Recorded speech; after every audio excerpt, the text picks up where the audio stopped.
Good evening mga kadogo, mga kamingming. Ano sabihin mo po? Hello, good evening. Hello. Aray, saan ba ito? Alam mo mga kadogo, mga kamingming, nalimiss ko na yung introduction ko na good morning. Di ba? Hindi, puro good evening na po, no? Kasi after ko sa work, halos gabi na ako nakakapag-create ng simple vlog natin. Well, ngayon, ang vlog natin ngayon ay tungkol doon sa katanungan ni Ma'am Emily. Nagkakalookan po siya. Caloocan South, same po sa akin. Isa po siyang group member ko and isang dog lover, pet owner. So, ang katanungan niya po, pag nagtatai raw po ba ang alaga niyang aso, pwede raw po bang gamitan ng gamot ng tao, yung mga diatabs o kung ano man. No? Ang gandang tanong, no? Okay, isa-isayin natin. Again po, hindi po ako bet. Ito yung sa experience mo. Hello. Pag po nagtatay ang mga alaga ko, especially sa aso, Wala aso.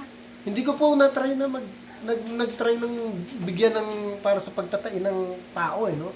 Kasi meron akong ginagamit na super effective pag nagtatay ang aso ko. Well, besides, bihira lang naman yung nagtutubig ang pupo ng aso ko, no? Kasi yan ang masyadong tinitignan ko pag sobrang tubig, inaagapan ko na dun sa tuturo ko sa inyo. Pero balik tayo dun sa tanong ni ma'am, na pwede ba ang mga Imodium or diatab? Sa akin po, wala po akong maisasagot. Kasi kung sa pagsisearch ko, meron kasi ako nabasa dun na, hindi ko po na-try may nabasa ako dun po sa pag-aaral, mas yung iba po mas nakaka-experience na dumami lalo yung toxic sa bituka ng aso. So, parang hindi yata advisable na gumamit ng mga Imodium or loperamide para sa aso. Para may nabasa naman ako sa Facebook, mga nagtatanong, mga kaibigan natin gumagamit daw sila. So, wag na po tayo doon dahil siguro wala akong may comment kasi hindi ko po ginamit yun ever since, kaya wala akong masabi. Alam niyo po kung anong pinakamaganda na pag nagtatai po ang aso natin, kahit na watery po yan, huwag lang po yung may mga blood, kutya parbo na yun. So pag watery, alam niyo po kung anong pinakamaganda. Dati ko pa po ito sinasabi, yung mga unang-unang vlog ko. Quaker oats po, bilutin sa tubig, normal na tubig, sa lawasa or nila, bilutin parang fishball. Yung po ang pakain natin, isubo natin, mga 3, 4, 5 pirasong ganon na ginawa natin, parang fishball nga or mas malaki pa doon, parang chicken ball, bibilog natin, susubo natin sa aso. Again po, tubig lang ihalo, wag po lalagyan ng gatas or anumang halo, baka mahaluan pa ng mantika, lalo magtatay po ang aso. Tubig lang talaga, tsaka Quaker oats, walang gatas, wala lahat. Kasi nagtatay na nga, di ba? Para tumigas lang po ang pupo, ito ang ating pinag-uusapan dito.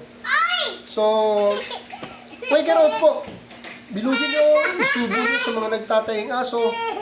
Kaya napakaganda pong gamitin ng Quaker oats lang po na hinalo sa tubig na minasa natin, tapos gagawa tayong bilog.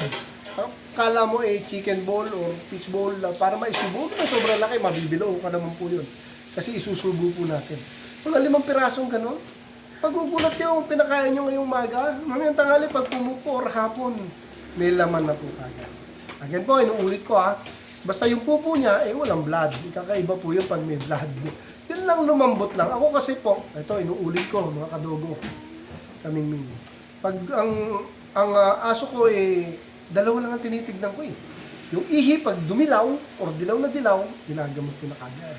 At lalo na yung pupo niya, pag may watery na, or watering na, ginagamot ko kagad. Kasi doon ko nakikita kung iba na yung nangyayari sa katawan ng alaga ko. Sa ihi at pupo. So, pag may nakita na ako watery, binabanatan ko na siya ng Yun nga, sinabi ko sa inyo, Quaker oats. Kasi source ng fiber po ang Quaker oats. Yung dumi niya, nasa loob ng bituka na sobrang na watery yun sa loob niya Kaya pag dumumi, hindi siya solid So, pag naka-intake o nakakain ng fiber source, like yung Quaker oats, magiging parang jelly type na sa bituka. Hindi siya water. So, ang lalabas magiging solid po. At napakaganda po ng epekto ng Quaker, mapatao at mapaaso pag may diarrhea. Okay? Sundin niyo po yun. Huwag niyo nang problema yung diarrhea yan. Talagang maganda. Kasi pag Kasi usually, pag pinabayaan natin yung diary ng aso, pag tumagal ng 3 araw, 4 araw, minsan nauuwi na talaga sa parbo eh.